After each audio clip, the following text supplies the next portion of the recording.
Assalamualaikum warahmatullahi wabarakatuh. Kembali lagi bersama kami di Imron 99. Oke, kali ini kami akan bercerita tentang dunia perkuliahan bersama rekan saya, istri saya, Muda Nusantara. Saya akan sharing-sharing di sini dan terlebih saya di sini posisi saya sebagai moderator dan sebagai narasumber istri saya. Oke, istriku, Mas mau bertanya, kan istri kan sampean kan kuliahnya di bidang kedokteran ya, dimana jurusan yang banyak orang yang kepengen ke sana tapi tidak semuanya beruntung. Bagaimana istriku menyikapi itu dan bagaimana mewujudkan rasa bersyukur terlebih ketika di kedokteran istriku mempelajari tentang banyak macam-macam penyakit, tentang bagaimana menolong orang dan lain-lain.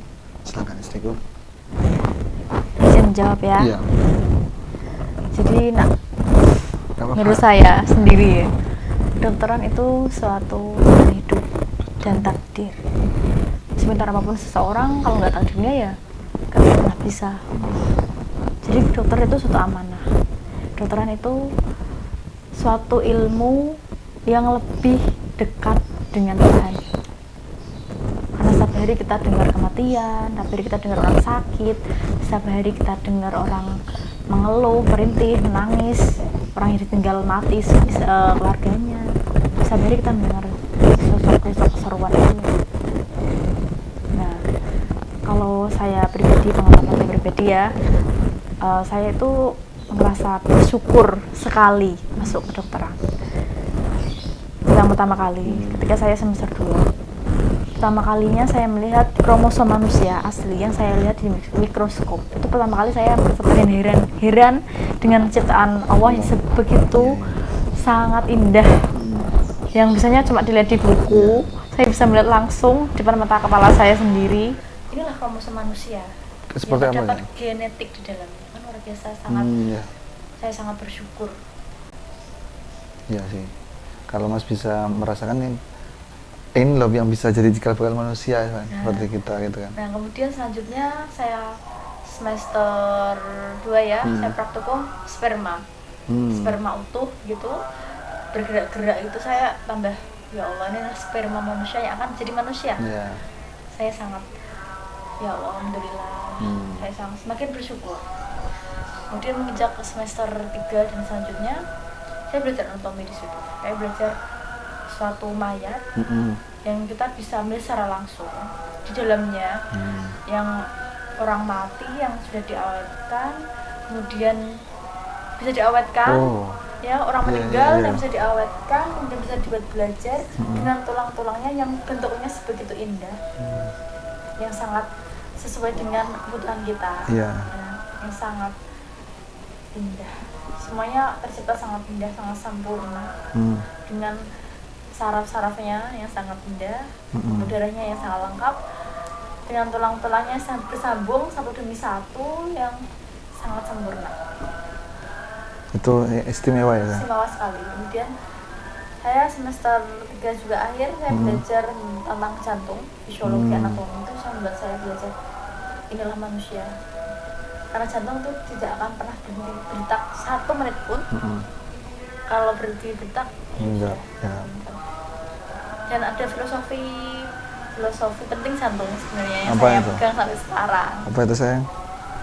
Jadi jantung itu kan organ yang vital ya dalam tubuh ya. Kalau berhenti aja langsung kita bisa meninggal gitu ya. Nah, jantung itu kan fungsinya apa? Membuat darah. Membuat darah. Nah, kemudian dia mencabangkan pertama kali darah itu keluar lewat aorta kan, arteri terbesar. Yeah. Nah, itu. Nah, sebelum aortanya itu bercabang, dia tuh punya banget kecil banget yang sering tidak disebut orang-orang ya, arteri koronaria itu dari jantung. Jadi jantung yang segede itu didari oleh arteri sekecil itu. Pembuluh darah kan sayang? Terus? Sekecil itu. Jadi biasanya kalau ada serangan jantung, itu yang bermasalah itu di arteri kecil itu. Nah, kalau arteri kecil itu kesumbat, jantung yang sebesar itu akan mati. Nah, itu jadinya kalau jadi wanita, jadi arteri yang sangat kecil itu yang walaupun kecil tapi dia vital buat jantung. Nah itu ya Kecil sampai ya? saya sekarang masih menghayati filosofi itu. Itu yang pernah sampean tuliskan kepada Mas dulu ya. Tuh, surat cinta itu ya. Apa sih? Terus selanjutnya saya semakin sini semakin belajar tentang suatu penyakit, tentang bagaimana empatis kepada orang yang meninggal terutama ya. Nah kemudian saya semakin belajar banyak organ, terutama ya jantung, kemudian mata, semuanya dengan saraf yang sangat sempurna, dengan bentuk yang sangat sempurna. Ada organ yang mau sangat penasaran bisa diketahui? Ada sih sayang. Mungkin yang pertama mata aja, mata. Ya mata. Kenapa sih kita harus sangat bersyukur memiliki dua mata yang sehat dan normal? Jadi gini, kalau saya bisa filosofikan ya, kalau wanita itu tidak bisa menjadi pembuluh darah kecil arteri koroner tadi, jadilah mata. Kenapa? Karena bayangin saja, pusat keindahan dunia itu di mata. Jika tidak punya mata, kita tidak bisa melihat senyum sendiri, tidak bisa melihat kebaikan orang lain, tidak bisa melihat semua macam warna di dunia ini, semua macam, hitam putih, jingga. Ya betul. Dan itu terpusat pada satu titik saja. Apa? Retina? Retina kornea, satu titik saja. Kornea. Namanya? Pupil. Makula. Satu titik saja di mata. Yang itu tempat masuknya semua keindahan dunia. Warna, semua senyuman kamu, ya. Keindahannya itu Allah menciptakan mata yang dengan lensa-lensanya, ya, dengan itu rumit ya, kalau dianalisa rumit ya susunan mata rumit, itu. Ya ada ininya, apa namanya? Kornea, retina, pupil, lensa, pupil, dan itu sangat kecil-kecil itu loh. Dan Allah menciptakan kalau ada cahaya berarti bisa bisa dibiaskan. Kemudian ya dengan agar cahayanya cukup ke dalam. Kalau tidak ada cahaya berarti si pupilnya itu melebar ya. Dengan sebegitu indahnya Allah menciptakan semua itu. Maka tidak ada kata lagi untuk kita nggak bersyukur. Makanya saat kita berjalan, alhamdulillah saudara kita ada yang belum aja tidak bisa, harus pakai sepeda. Ya bersyukur kalau misalnya 2 kaki, ada yang saudara kita yang sampai amputasi. Berarti kita bisa berbicara selancar ini, bersyukur. Ada saudara kita yang mau bicaranya susah, jadi kayak orang stroke yang kena area bicaranya garnik sama broca, itu namanya itu. Ada yang orang ngomong paham tapi nggak bisa mengucapkan. Ada yang dia bisa mengucapkan tapi nggak paham. Jadi sama-sama intinya kita bisa paham, bisa bicara dengan lancar, itu suatu anugerah yang sangat tidak bisa diukur. Ya, fabi ayyi ala rabbikuma tukadziban. Oke sayang, nih Mas mau bertanya ya. Selama kuliah di kedokteran, hal apa yang bisa membuat adik itu sangat, oh ini loh, aku harus melanjutkan kedokteran ini sampai selesai, sampai mau nanti bisa menjadi dokter spesialis? Kan kadang orang-orang kan beranggapan bahwa orang yang kuliah di FK ya, kedokteran itu berat, terus ya tertekan. Apa suatu hal yang membuat adik bisa sampai bertahan sampai koas ini, sampai saat ini? Jadi awalnya saya tuh merasa kedokteran itu saya nggak suka. Soalnya kan saya pengennya kan yang lain ya jurusan lain. Tapi setelah saya jalani, karena saya semakin cinta sama saya, semakin paham. Oh, saya itu belajar ilmu kedokteran itu bukan hanya soal ilmu kedokteran saja, tapi cara saya bersyukur pada Tuhan yang menguburkan saya untuk bisa belajar di sini. Betul.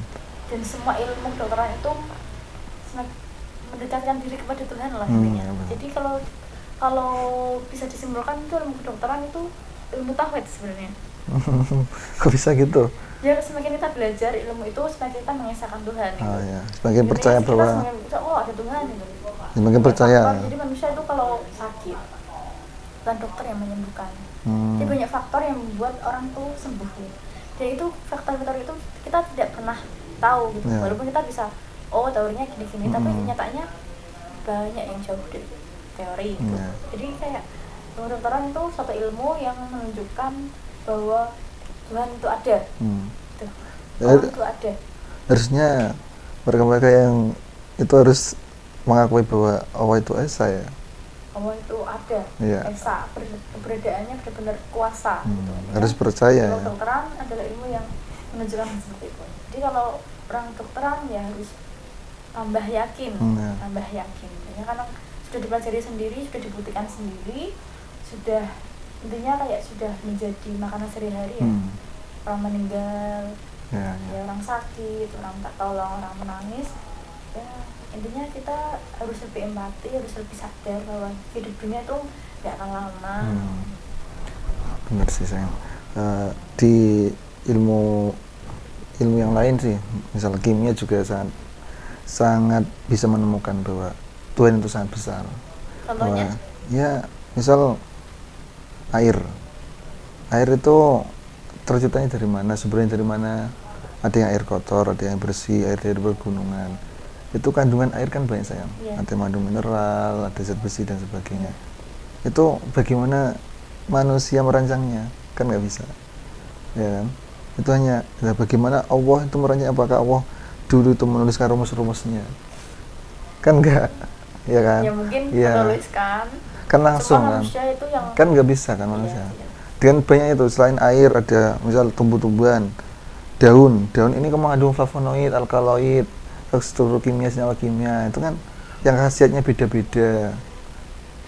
Misal tumbuhan pepaya bisa menurunkan darah, misal ya, itu kan tumbuhan daun-daunan bisa menurunkan darah, itu kan mukjizat yang sangat besar. Apalagi bisa dibuat manusia dengan menjadi obat, terus ya besar lah intinya. Apalagi kalau kedokteran saya melihat sih harusnya sih mereka sangat yakin ya, tambah yakin bahwa Allah itu memang sangat esa, kuasa. Sangat kuasa. Karena memang real dijalani gitu. Nah ya, dan itu memang juga ibaratnya kayak kehidupan dan kematian. Jadi kalau ilmu anestesi aja ya itu membangunkan dari yang hidup menjadi seperti mati, karena dia dibius, yang mati menjadi seperti hidup. Sebenarnya itu kan suatu hal yang kuasa Tuhan. Seperti itu pun ada beberapa yang lewat karena kita buatkan Tuhan intinya. Karena emang yang paling berkuasa itu memang Tuhan yang paling kuasa. Ya, ini terakhir saya yang ingin Mas tanyakan mewakili teman-teman yang mungkin juga sepemikiran ya. Apa sih yang harus kita siapkan setelah kita atau ketika kita hendak menjadi dokter? Apa yang harus kita persiapkan? Apalah yang harus dokter persiapkan, calon dokter kan bentar lagi udah jadi calon dokter umum kan? Apa yang harus dipersiapkan? Nah itu tergantung masing-masing. Yang jelas secara umumnya, yang jelas kompetensi dokter, dokter dan juga rasa empati, profesionalitas. Empati itu penting dan juga diimbangi dengan ilmu agama yang cukup. Ya karena dalam hati kita emang ilmu agama ya, meresap dalam hati kita, kemudian kita berikan ke orang lain, kita amalkan. Jika dengan hati itu akan sangat berbeda. Ya, betul. Jadi saya sendiri yang belum jadi dokter, harapan saya ketika jadi dokter bekerja dengan hati.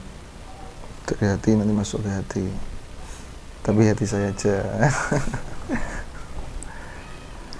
Ya mungkin ada yang ingin nanti sampaikan statement terakhir sebelum kita akhiri video kali ini.